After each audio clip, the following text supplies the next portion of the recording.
Gente, vamos lá. Revista Espírita, 1863, março. Interessantíssimo esse estudo, muito legal. Fotografia dos espíritos.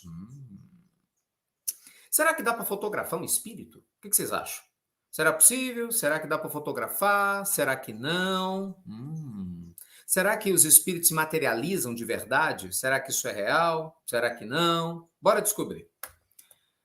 Os americanos que nos vão à frente em muitas coisas certamente nos ultrapassam na arte fotográfica e da evocação dos espíritos. Em Boston, hoje os defuntos não são apenas chamados pelos médiuns, mas ainda fotografados. A descoberta maravilhosa é devida a um senhor William Mumler, de Boston. Então, olha que interessante, gente. Um jornal de 3 de janeiro de 1863. Então, o jornal publicou 3 de janeiro de 1863, Courrier du Busrien. Desculpa, aí a pronúncia foi longe aqui. Mas é um jornal francês, né? Na época lá. 3 de janeiro de 1863, publicou e Kardec trouxe essa republicação, né? Com as fontes 2 meses depois, na edição de março. Então, nos Estados Unidos, em Boston, o senhor tinha fotografado, né? Vocês vão entender aqui, um espírito. E a partir daí, gente, isso que apareceu. Vamos lá. É ele próprio que conta. Há algum tempo eu experimentava em meu laboratório um novo aparelho fotográfico fazendo meu próprio retrato. De súbito senti certa pressão no braço direito e uma lassidão em todo o corpo. Mas quem descreveria o meu espanto quando eu vi o retrato reproduzido e encontrei à direita a imagem de uma segunda pessoa, que não era senão a minha prima que tinha morrido. Estava morta. A semelhança do retrato aos que dizem que a conheceram aquela senhora, nada deixa a desejar. Segue-se desde então que o Sr. Mumler não dá aos clientes apenas sessões espíritas, mas ainda tira fotografias dos defuntos evocados. Eu acho ótima essa expressão, defunto. Mas porque na época se chamava defunto, né? Defuntos evocados. Elas são geralmente um pouco descoradas e nevoentas, e os traços bem difíceis de reconhecer, o que não impede os habitantes de Boston esclarecidos de declará-los verdadeiros, autênticos. Quem consideraria tão próximas as imagens espectrais? Olha que coisa impressionante, né? Você já teve oportunidade de ver uma foto assim, não? Eu já tive. É lógico, gente, vamos deixar bem claro, né? Naturalmente, existe uma possibilidade muito grande em que pessoas podem, muitas vezes, criar fraude. Então, a gente nunca pode descartar isso. O estudo sério nunca descarta fraudes. Então, é lógico que, eventualmente, você pode ter fotos, né, atribuídas a espíritos e, no final das contas, ser fraude. Pode. Só que tem muitas fotografias que passaram por uma série de análises e não foi constatado fraude. E o que tem de fotografia de espírito, gente, é muita coisa. O pesquisador sério, aquele que busca, aquele que entende, vê inúmeras. Eu já vi várias, eu acho interessantíssimo, né? Então, assim, o espírito ele pode, só para você entender, se deixar muitas vezes fotografar, né? Mas não depende só dele, depende de uma série de circunstâncias. E a câmera, com as suas características, por vezes faz isso. Vocês já ouviram falar na transcomunicação instrumental? Hã? Já? Vocês já ouviram falar na transcomunicação instrumental? Quem já ouviu falar? Quer ver? Deixa eu pegar umas fotos aqui para vocês de materialização. A transcomunicação instrumental, ela foi desenvolvida, e veja você, não foi nem por brasileiro, por religioso, que é para você falar, não, porque o cara tem fé, ele quer se enganar, ele quer acreditar que a vida existe. Não, foi pelo senhor Konstantin Raudive, que foi um grande pesquisador lá da cidade de Luxemburgo, cidade-estado de Luxemburgo, e acabou durante décadas, né, do século passado dedicando-se a ter mensagens, a construir pontes do mundo físico e espiritual usando câmeras, televisões, telefones. Pesquisa, transcomunicação instrumental. É uma ciência muito trabalhada na Europa pelos pesquisadores sérios, né? de forma de se comunicar. Imagina, você receber uma ligação do espírito. É mais difícil, mas é real. Nós temos o caso também das materializações. Acho que vocês já devem ter visto em algum lugar, para quem nunca viu, olha só. Inclusive aqui ao lado de Chico Xavier, ó, acima de qualquer suspeito, olha só. Ó. O Chico foi um grande médium de materialização. Grande médium de materialização. E junto com o Chico, Peixotinho. Não, Peixotinho tinha uma capacidade extraordinária.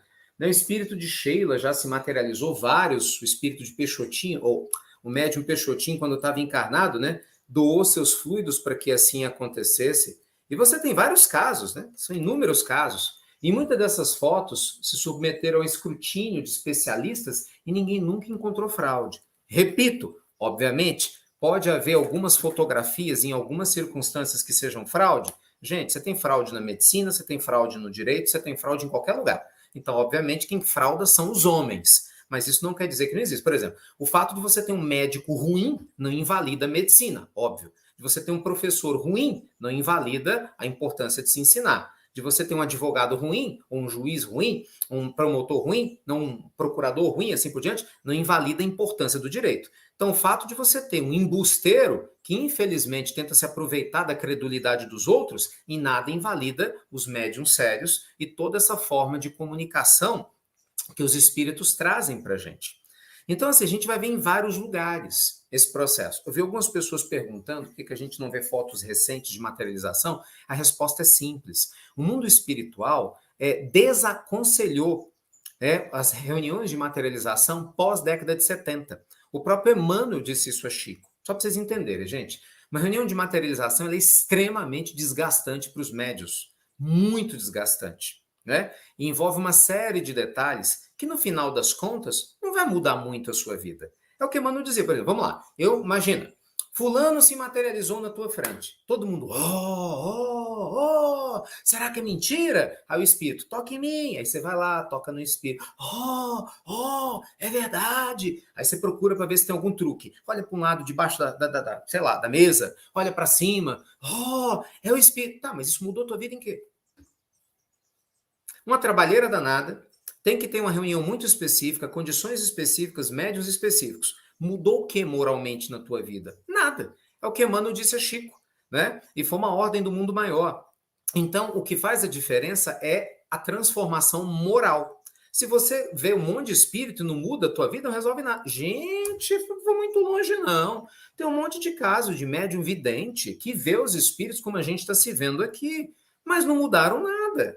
Entendeu? O que adiantou? Então, veja, não é a mediunidade que santifica o homem, é o homem que santifica a mediunidade. Presta atenção nisso. Não é a mediunidade que santifica o homem que santifica a mediunidade. A nossa curiosidade, ela pode ser saciada, mas saciar a tua curiosidade não melhora a sua vida em absolutamente nada. O que melhora a sua vida? Abrir a mente, estudar, fazer caridade, melhorar como ser humano. E para isso a gente não precisa ficar vendo espírito, olhando para um lado e para o outro, entendeu? Então é por isso que a gente não tem tantas reuniões quanto no passado. Existem algumas, sim, muito restritas, mas a própria orientação é que se mantenham secretas, exatamente para se evitar especulações desnecessárias. Porque, gente, o trabalho no campo do bem, ela não precisa de aprovação. O tempo se encarrega por si só, né? E hoje a gente tem formas muito mais inteligentes de ver a manifestação da continuidade da vida. A psicografia, que foi o principal meio, né, que Chico acabou deixando para nós. Você vê, olha como a psicografia é interessante. Chico desencarnou, mas nós temos mais de 500 livros que ele trouxe, fora uma quantidade incontável de mensagens. O Chico, né, não vai voltar como Chico Xavier mais. Daqui a 1000 anos, quando alguém estiver estudando mediunidade daqui a 1000 anos, e se identificar que 1000 anos atrás houve um médico como Chico Xavier, vai se poder estudar os livros, porque ficou registrado. Uma comunicação de evidência que todo mundo acha lindo, maravilhoso, viu o espírito e tal, que não sei o quê. Ok, quem viu, viu. Quem não viu, não viu. Entendeu? Você vai embora, isso se perde. Por isso que Emmanuel dizia que a principal tarefa do Chico era o livro. O Chico tinha todos os tipos de mediunidade, mas era no livro que ele dedicou o maior foco, a pedido de Jesus e dos espíritos nobres que organizaram a vida missionária de Chico Xavier na Terra. Então isso quer dizer o quê? Invalida as outras formas mediúnicas? Óbvio que não. Isso quer dizer que o foco é em tudo aquilo que nos ajude a crescer espiritualmente. né? O foco é com tudo aquilo que nos ajuda a mudar moralmente. Durante muito tempo, gente, é muito importante, né? Durante muito tempo, foi muito necessário esses fenômenos físicos. Por quê? Porque as pessoas precisavam acordar para essa realidade. Na época de Kardec, isso era muito comum. Você vê, olha que interessante, o próprio Kardec. Kardec não acreditava em nada disso. Não sei se vocês conhecem essa história. Kardec não acreditava em nada disso, nada disso. Kardec estudava Mesmer, Kardec era magnetizador, ele participava da sociedade, né, mesmérica, se é que eu posso chamar assim, né? E trabalhava os estudos na área de magnetização. Era um homem sério, muito culto, respeitado pela comunidade acadêmica europeia, né? Tinha sido discípulo de Pestalozzi, era poliglota. Então, assim, um cara muito inteligente. Então, um amigo dele, o seu Fortier, é que teve contato com esses fenômenos mediúnicos pela primeira vez. E ele ficou extremamente encantado com as mesas girantes. Você já ouviu falar nas mesas girantes? Se você acha isso aqui incrível, imagina uma mesa de mármore pesada para burro começar a flutuar na tua frente. Era isso que acontecia na Europa, no século retrasado. As mesas giravam, elas falavam, literalmente. Então, o Fortier viu aqui e falou assim, nossa, Hippolyte, você tem que ver esse negócio. Que o nome de Kardec de batismo era o quê? Hippolyte Léon Denisard Rivail. Um chamava ele de Hippolyte, outro chamava ele de Rivail, professor Rivail, né? Então, Rivail, Hippolyte, você tem que ver esse trem. Se fosse mineiro, né? Você tem que ver esse negócio. Ele, para de falar besteira. Claro, velho, você quer me falar que uma mesa flutua? Você tá de sacanagem comigo, né? Não usou esses termos exatos, mas algo semelhante. Porque assim, eu não acredito nisso. É célebre uma frase de Kardec quando ele diz: no dia que você me provar que uma mesa tem nervos e músculos, aí tudo bem, eu posso acreditar que ela flutue. Mas de tanto amigo insistir, ele foi ver. Mas olha que interessante. Kardec, quando foi na casa da Madame Planmésion, né, para poder verificar a mediunidade, ele ia com aquele espírito, sabe, de Padre Quevedo. Lembra do Padre Quevedo, né? Ele foi com aquele espírito de vou desmistificar o que está acontecendo aqui. Vou descobrir essas falhas. Alguém está enganando. E qual não foi o susto dele, a surpresa dele, quando ele chegou lá e ele não viu nada. Ele teve a liberdade de revistar a casa. Não viu nada. Ele teve a liberdade de ver debaixo da mesa. E até porque, gente, a mesa é pesada demais. Como fazer a mesa flutuar? Não tinha fio de nylon que sustentasse uma mesa pesada daquela. E aí, para começar, a mesa começou a falar. Como é que a mesa falava? Através das batidas, os raps. Se chamava de batida. Então, assim, Kardec iniciou um processo de comunicação. Tem espírito aqui? Se a resposta for sim, dá uma batida. Aí vinha na batida da mesa. Né? Esse espírito morreu agora ou faz tempo? Se faz tempo, diz uma batida sim. Se faz pouco tempo, né? Se não faz muito tempo, duas não. Então não faz muito tempo. Entendeu? E aí a comunicação começou assim. Por isso as comunicações inteligentes começaram dessa forma. E os fenômenos físicos eram necessários. É isso aí, Dani. A Dani Rocha está falando Tomé. Exatamente isso. Tomé mesmo. A galera era Tomé. E assim, vamos combinar? Vamos combinar? Não estava errado, né? Desculpa, mas eu não acho que estava errado. Porque, gente, a pessoa séria, ela prefere negar 10 verdades do que aceitar uma mentira. Allan Kardec falava disso. Eu prefiro negar 10 verdades do que aceitar uma mentira. Os juízes costumam dizer, né, que preferem muitas vezes deixar solto, né, 10 pessoas culpadas do que prender um inocente. É essa lógica. É óbvio que ninguém quer isso, mas é essa lógica. Então, assim, Kardec, ele era um cara sério. Por isso que quando ele emprestou a sua credibilidade, ele deu visibilidade a um estudo maravilhoso. Ele começou a codificar. Gente, pra vocês terem ideia como Kardec era criterioso, olha a seriedade desse homem. Para não dizer que, não, porque vão falar. As médiuns que Kardec trabalhou para publicar o Livro dos Espíritos eram duas adolescentes, 14 anos, 12 anos. Menina! Na época, essas meninas não tinham ido para a escola, era menina. As irmãs Baldão, né? Meninas! E veja só que coisa mais incrível, a gente não sabe nem o nome delas. Se você não for um historiador que gosta de história do espiritismo, você nem sabe.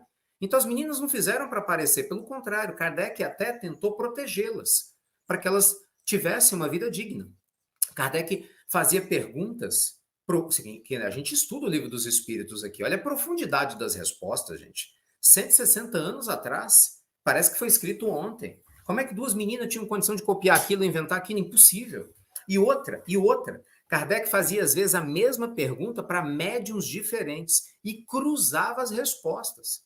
Kardec descartou muitas respostas que ele não considerava 100% críveis.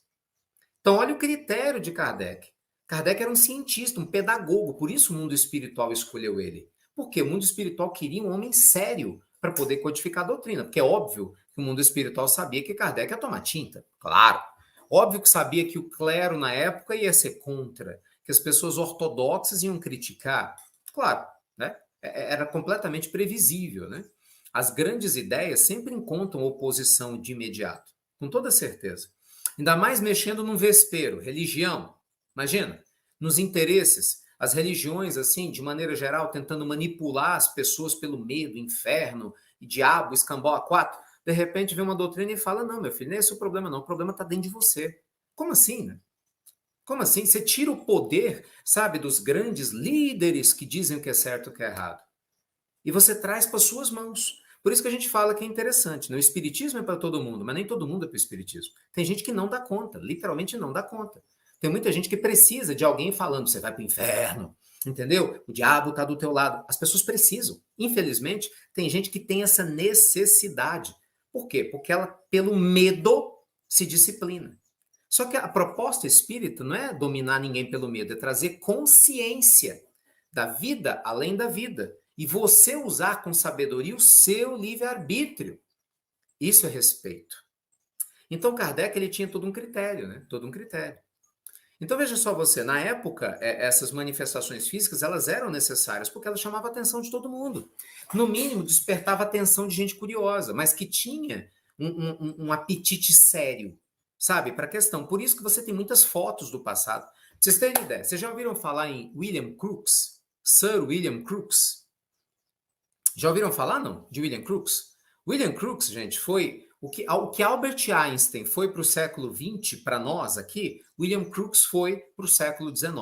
Pesquisem sobre William Crookes. Sir William Crookes. Crookes era considerado o maior físico da Inglaterra, né, e do mundo, na sua época, mais prestigiado. E vamos lembrar que William Crookes viveu numa época que não tinha televisão, não tinha internet e nem tinha rádio. E ele ainda assim, olha só, conseguiu respeito internacional. Muito mais difícil do que hoje, né? Pois bem, William Crookes, que era inglês, ele foi pesquisar esses fenômenos a fundo. Ele, durante anos, sabe, pesquisou com a Kate King e começou a observar exatamente coisas incríveis, né? Nós tínhamos a Medium Cook e tinha Kate King, que era o espírito que se manifestava, materializava-se através dela, né? Através da Florence Cook. E ele tirou fotos. Foi dele a ideia original de pegar um balde de cera quente fervendo. Você já viram essas fotos? Primeira vez ele fez. Ele pegou um balde de cera quente e falou para o espírito: você consegue botar a tua mão aqui e desmaterializar? E aí, pela primeira vez, o espírito botou a mão dentro do balde de cera quente, desmaterializou e ficou o formato da mão do braço, né? Isso está lá na Inglaterra. E vocês acham fácil isso na internet? Então, assim, você vê um homem sério. Um homem sério. Gabriel Delany. Estuda quem foi Gabriel Delany na época dele. Importantíssimo, né? Camille Flammarion. Camille Flammarion era o astrônomo francês mais importante que se tinha ali na Europa. Extremamente respeitado. César Lombroso, um grande criminalista, estudioso da frenologia, ele era italiano. César Lombroso, eu estudei Lombroso na faculdade de Direito, para você ter ideia. Né? Ele tinha uma teoria introdutória, né, da questão do crânio e a relação direta com a moral das pessoas, enfim. Então, assim, pessoas, personalidades. Leon Denis, grande filósofo francês, respeitadíssimo. Então, assim, olha só, gente, as pessoas que abraçaram a estrutura espírita. Então, não foi gente que não tinha conhecimento ou que não tinha coração. Mas olha que interessante, esses abraçaram e deram credibilidade ao estudo. Mas foi o povo, como sempre, como ensinou Jesus, que ajudou a doutrina espírita a se estruturar. O povo simples, o povo que quer sentir, que não só quer entender, o povo que não está preocupado com briga de poder, o povo que não está preocupado com briga de ego, aquele povo que quer ser consolado, confortado, sabe, que quer respostas lúcidas, que não quer ser enganado nem manipulado. Então, gente, é interessante a gente ver, né, que fotografias, né, que eram comuns, por isso que eu estou lendo a Revista Espírita de 1863, porque isso era comum na época. Elas vinham aos montes, aos montes.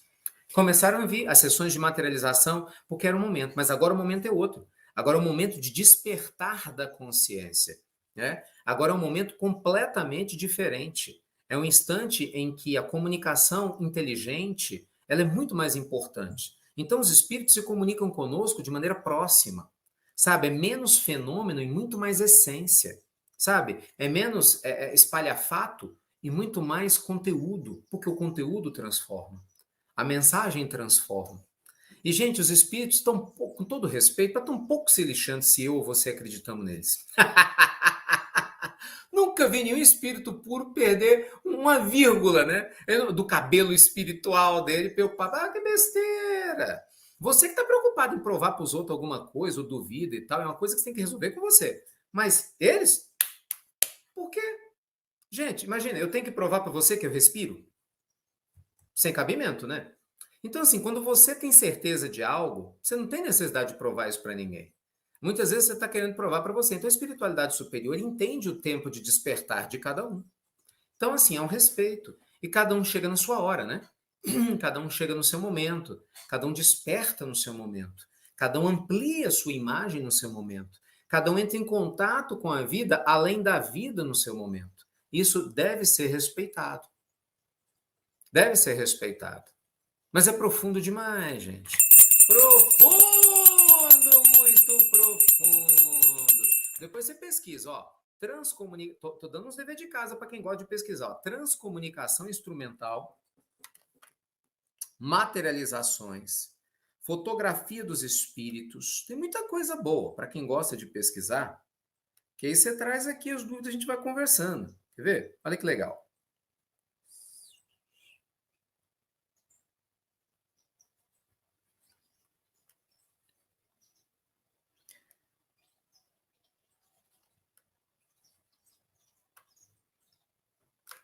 Ó, veja quantas obras, ó. Tá vendo? Transcomunicação instrumental. Olha quanta coisa tem. Vários livros publicados falando com os mortos, tá vendo? Aqui, ó. Ondas de rádio, televisão, muitas fotos tiradas através de câmeras nas transcomunicações. Então, gente, estuda. É o que o Cristo falava: quem tiver olhos para ver, que veja, quem tiver ouvidos para ouvir, que ouça. Né? Enfim, enfim.